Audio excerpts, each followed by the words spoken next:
Welcome to the Black Phoenix Financial Podcast. Lee Kemp here for another week of financial education.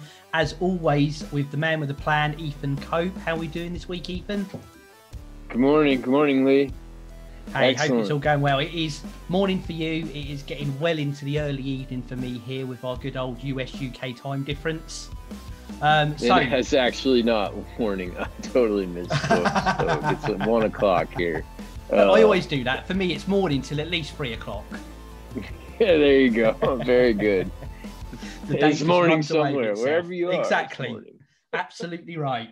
So let's kick us off. What are we talking about this week? Well, it is 1 o'clock and I haven't eaten lunch yet. So I came up setting up for the podcast and I saw this here. It's actually one of the cat toys, but man, is it tantalizing. I'm having dreams about bacon burgers. But with the idea of today's show, not being able to find locates, is there's simply no other good way to get your feet wet when it comes to short selling. We're on the heels of last week's topic with short selling.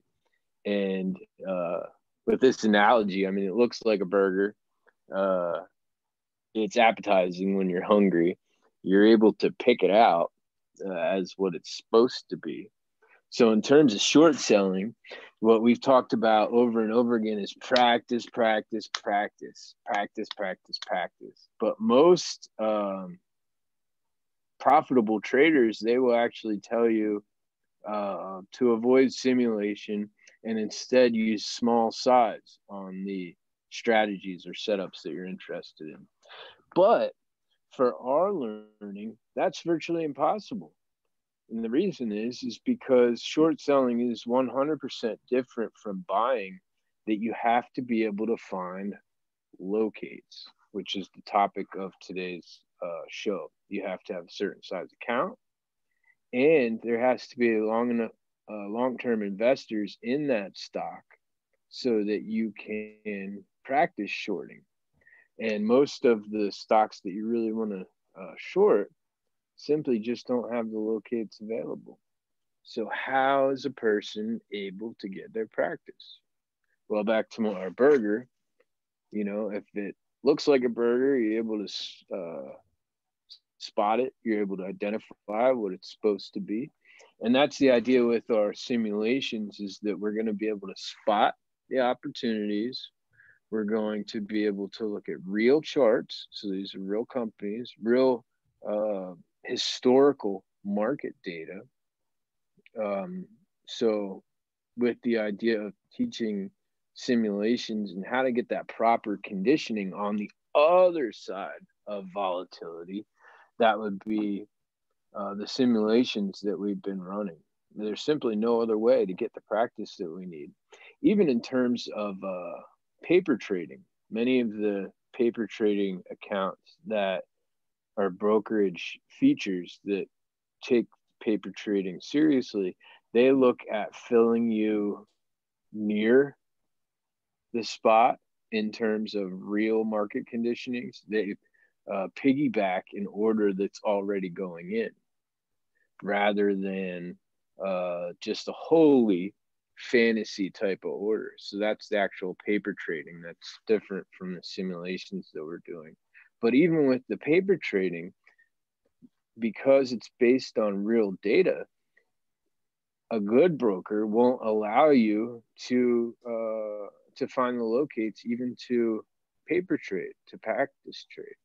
So that's what's so cool about what we're doing, is that this chart game actually enables you to get your feet wet over and over and over and over again. And everything that we've been doing for longs when we're buying, the reverse, we have that ability to, like you were keeping track of data, you're good at this setup, not so good at this setup. I stuck to my rules here, but I broke my rules here.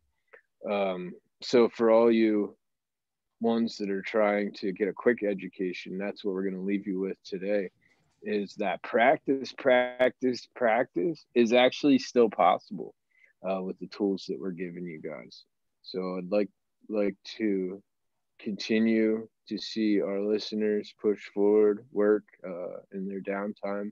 And then we know that since last episode that you have practiced quite a bit, had a little bit of success like you brought out, and then some struggles as well. Absolutely. And that's very real.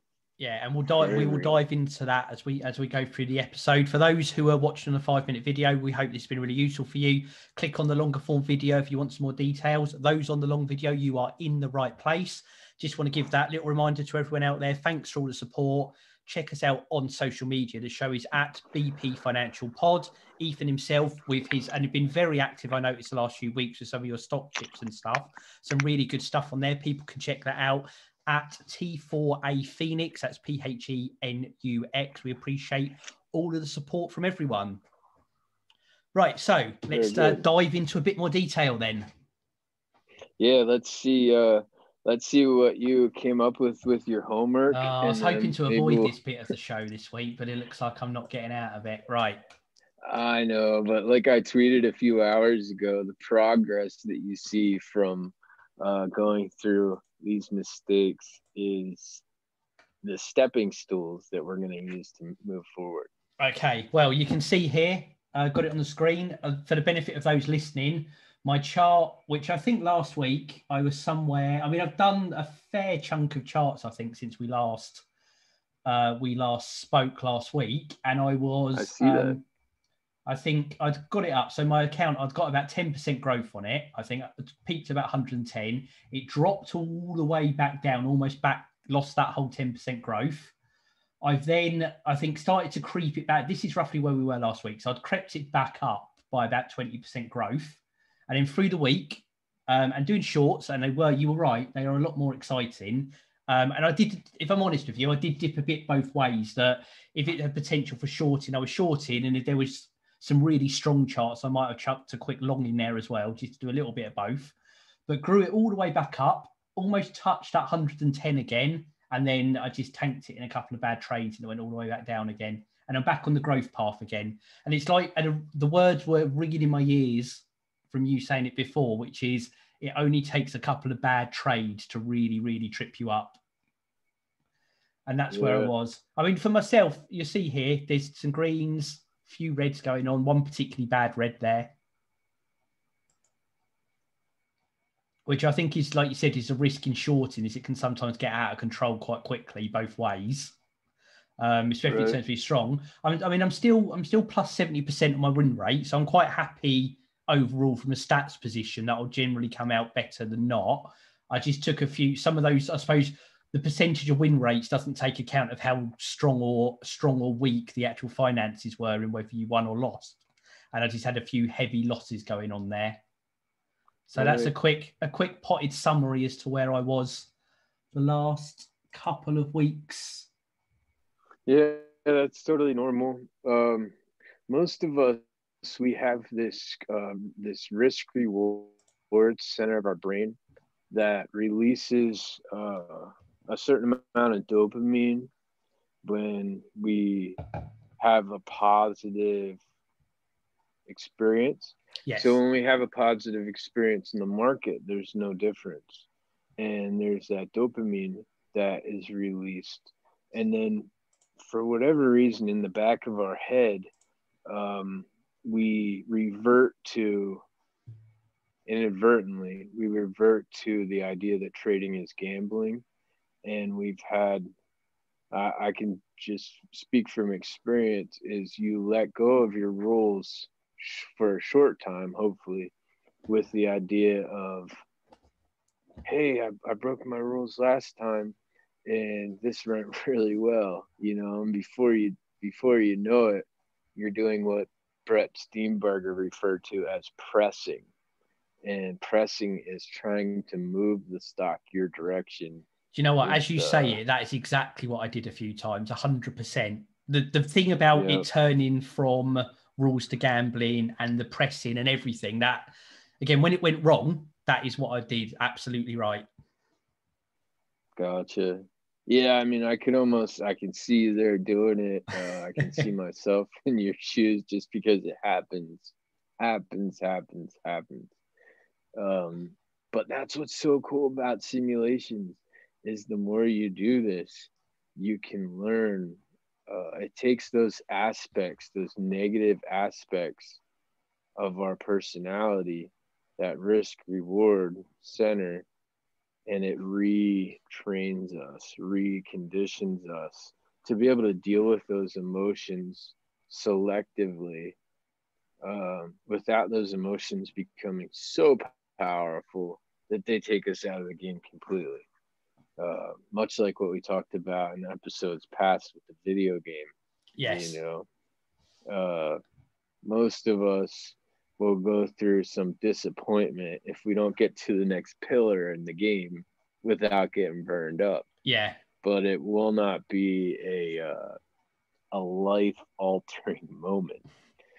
And that's the idea that this conditioning and the simulations will bring. So you're not alone.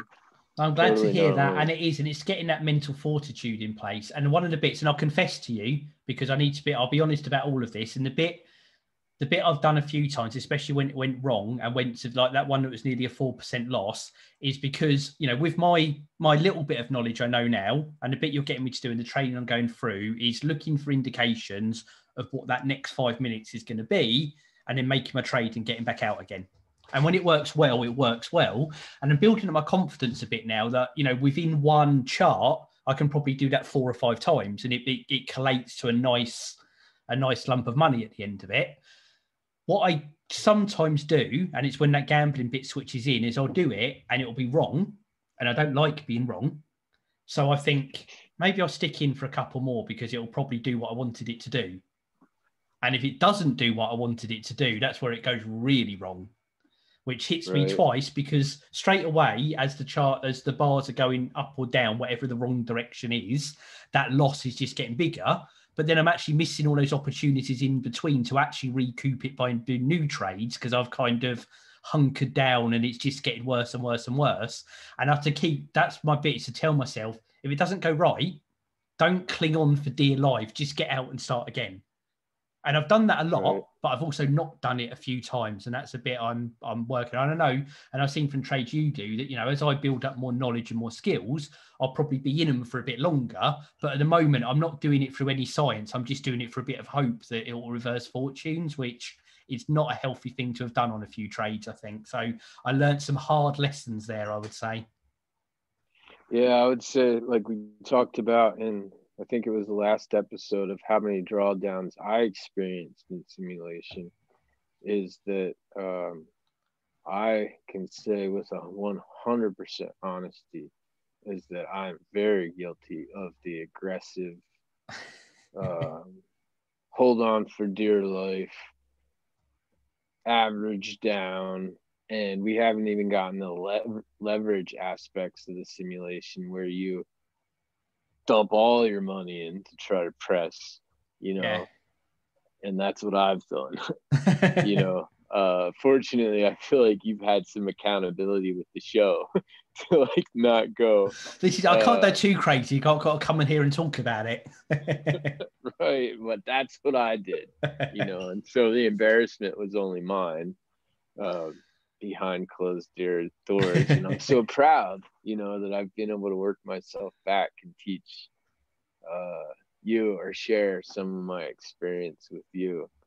No, it's great learning. This is what you said, and, you know, our mission in putting this out there for everyone watching and listening is, you know, your 4 years of good and bad experience and everything you've learned from that, we can start to, you know, funnel that out to people, which is what we're aiming to do.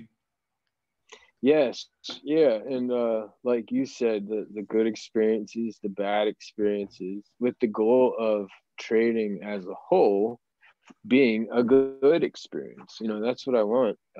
That's what you want, is the idea to be able to get an education like we get any other type of education, and at some point be, not that you're done learning, but be satisfied or confident that you've learned a skill that you can continue to move forward with, versus the totally opposite end of the spectrum, you know, where somebody gets into the market, they start with cash, they lose, they're disappointed, they refund another account, they blow that up. And that can go on. Some of the really good traders that have been in it, they've blown up 5, 6, 10 accounts, so for entry level people who have regular jobs, most start with between a $1,000 and $5,000 account, so blowing up 20 grand worth of real cash that you worked hard for is significantly different than blowing up 20 grand of fake paper. Absolutely. And don't get me wrong, it hurts when it's the fake money right now, but the real money would hurt even more, that's for sure. Well, that's good. I'm so glad that you have that mindset, because that's what I wanted. I want the real money to be a little ways off and the fake money to really feel like it should. Did you notice anything as you practice short selling, how the momentum can just drop?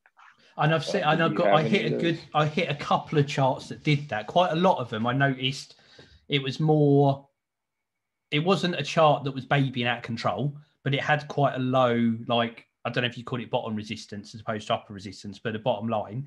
And they drop down and they probably do 3, maybe 4 downward candles.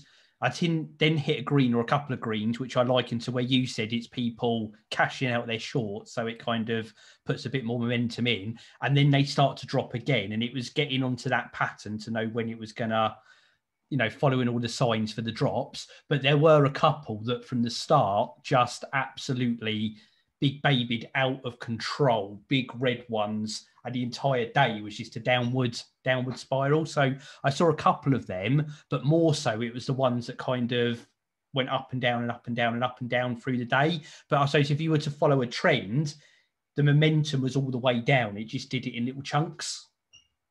Gotcha. And I saw a few of those frustrating charts where you just get candles that are the same all the way across and you can't really tell what's going on with it.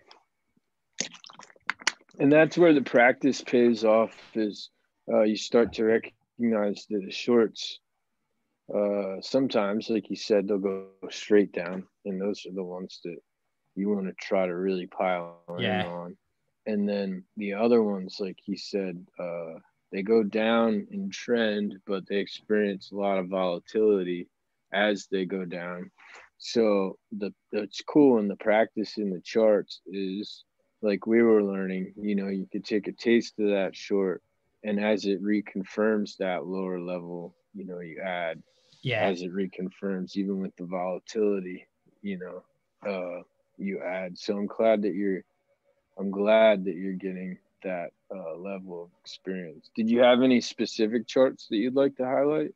I don't, and I'll see if I can find it. I don't know if there was a couple in there, but I don't know, if I'm honest, if I'm going to pull them straight back up now to see them.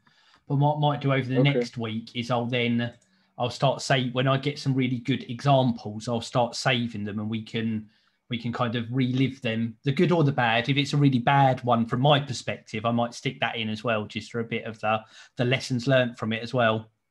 But I didn't know if that would be great.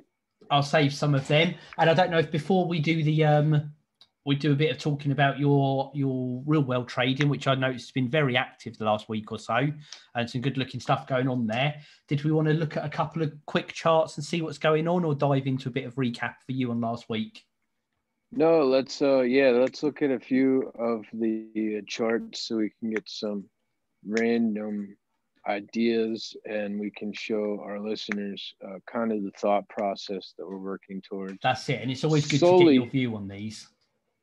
Thank you. And solely because we've spent so much time. I mean, this is what, our 14th or 15th or 16th. This is 16. This is now, I think. Okay, so we've spent way more than half of that on buying.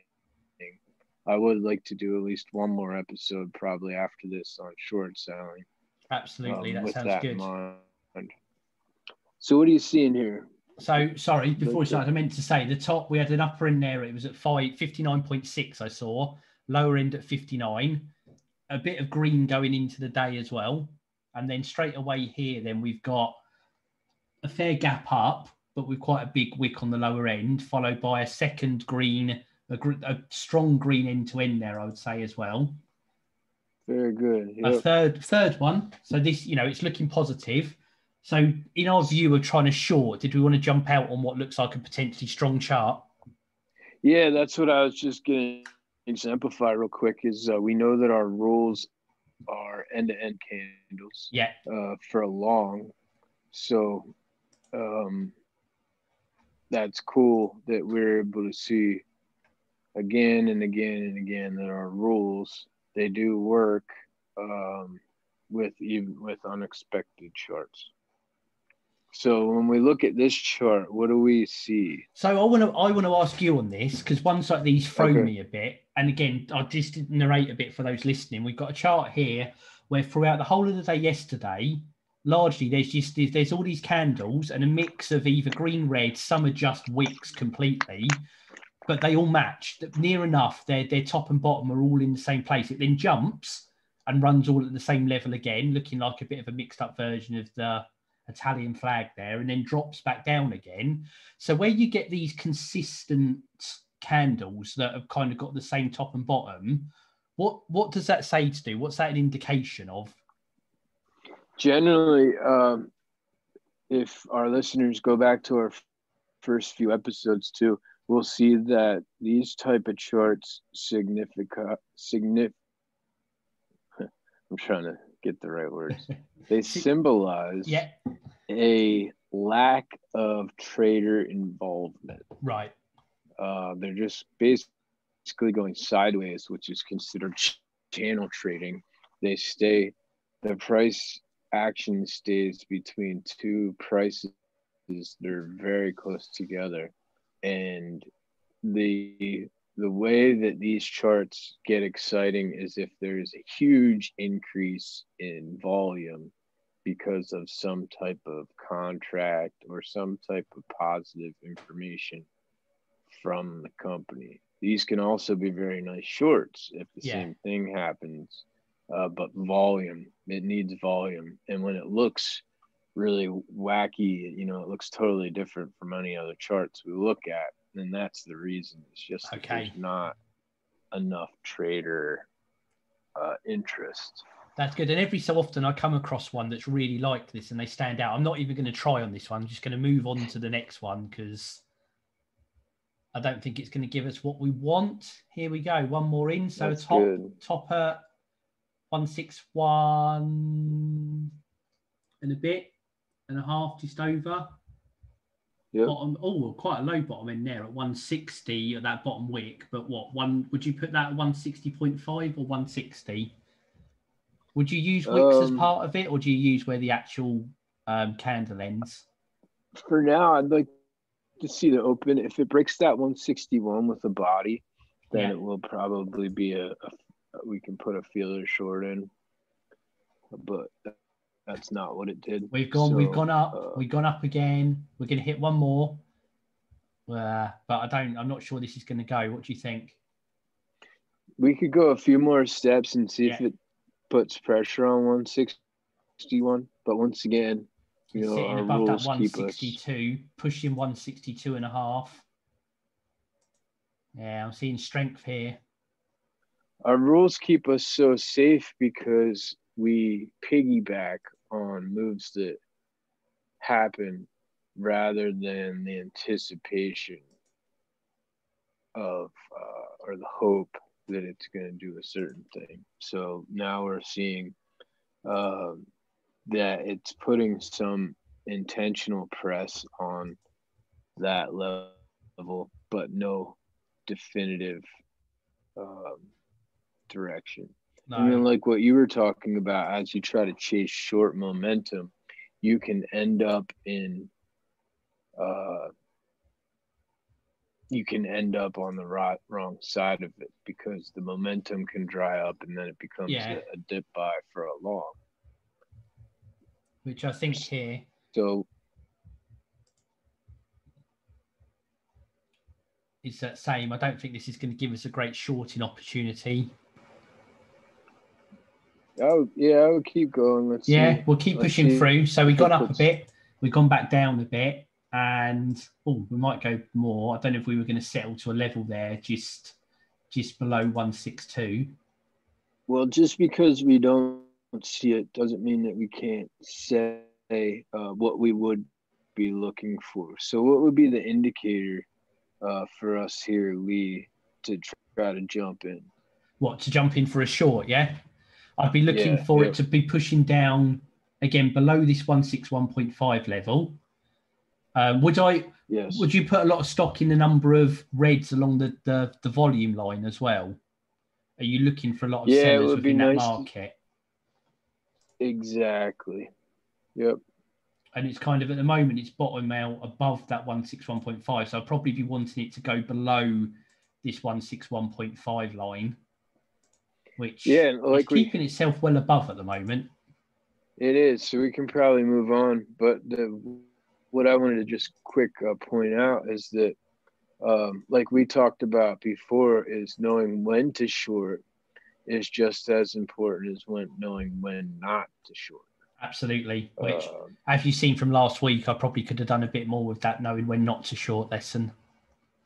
That's okay. But definitely, I would say the majority of my blowups had to do with shorting and pressing things that didn't want to be pressed. Right, let's do one more here. Oh, look, this is a much higher priced stop than I normally see on Chart Game. Normally they're quite low, but we got it's at 698 at that top end, down to 694.5, 693.5 at the lower, and a fair bit of up and down within the middle.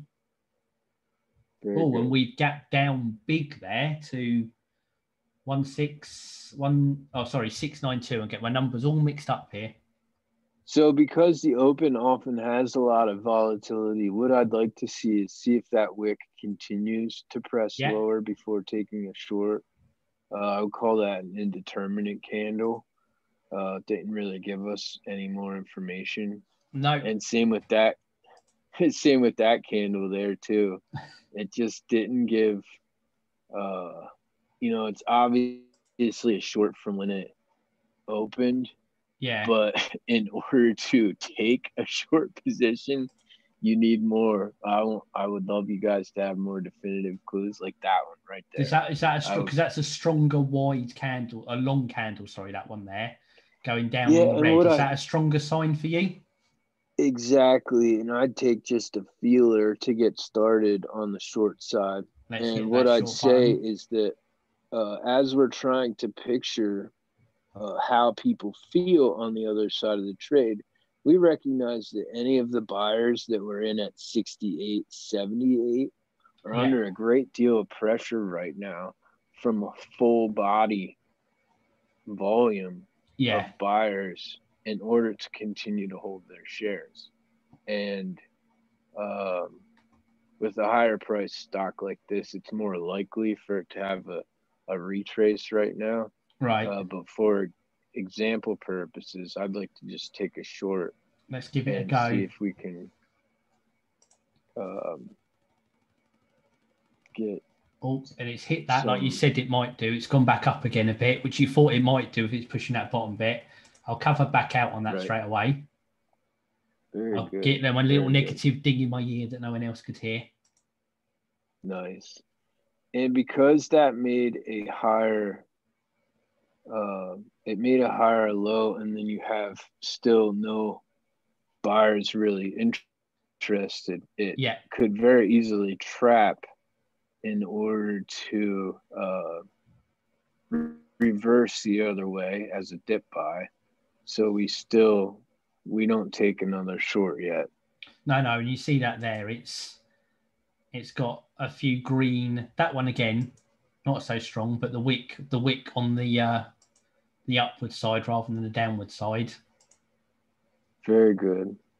So what I'd like to see in order to take a renewed short position is I'd like to see all those green bars, all those little tiny green bars, to get erased by one big red bar, similar to the one that we saw to initiate our first short.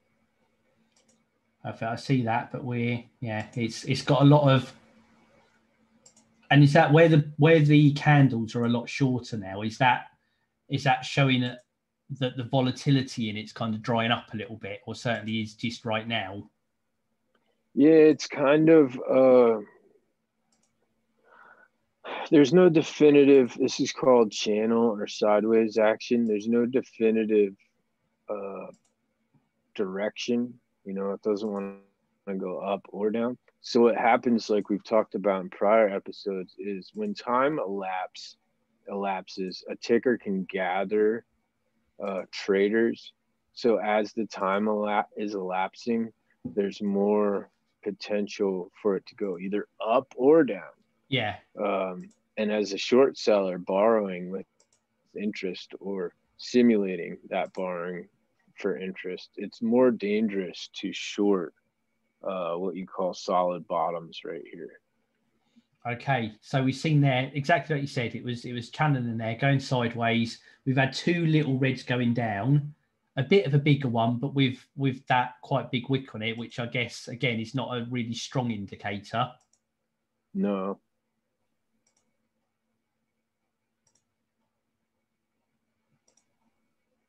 But as it pops, you know, we're also looking for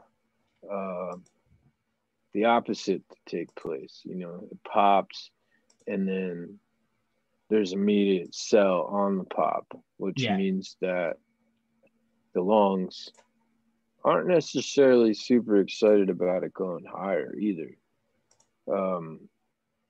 So the most important thing that we're doing, even in simulation here, is we're defensive trading. Is that we're always concerned about losing the least.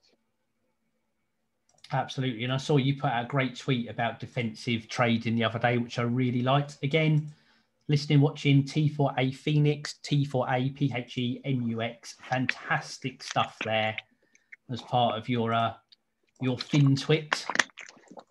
Thank you.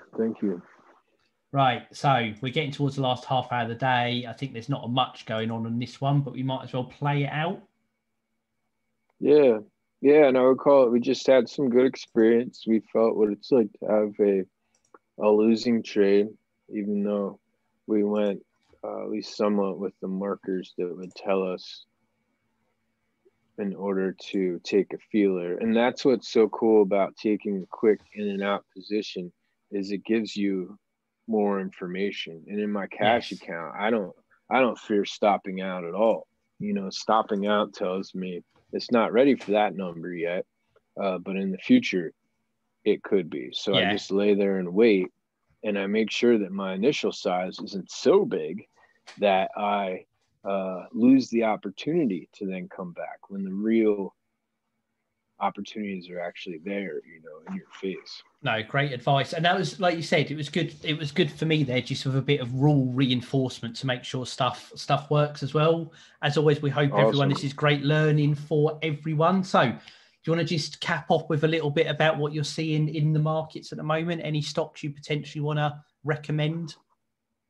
Well, I am still watching TZA because those short related ETFs, they pop very fast and very hard.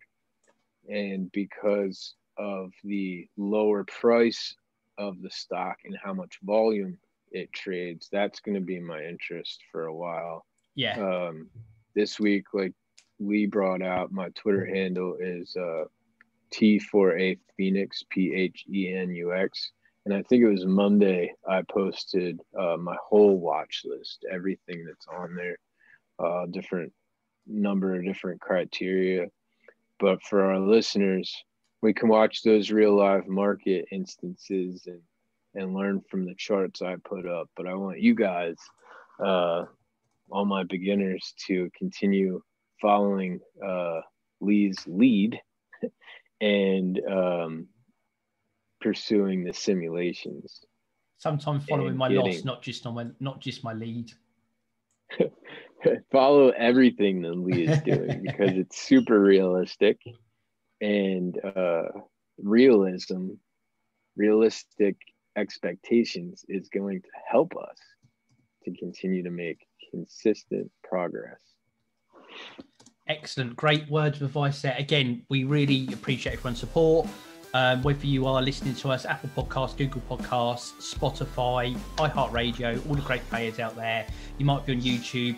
Hit that subscribe button. Leave us a review. Again, follow us on social media at BP Financial Pod. We appreciate everyone, and we will be back again next Tuesday. He has been Ethan Cope. I have been Lee Kemp, and this has been the Black Phoenix Financial Podcast.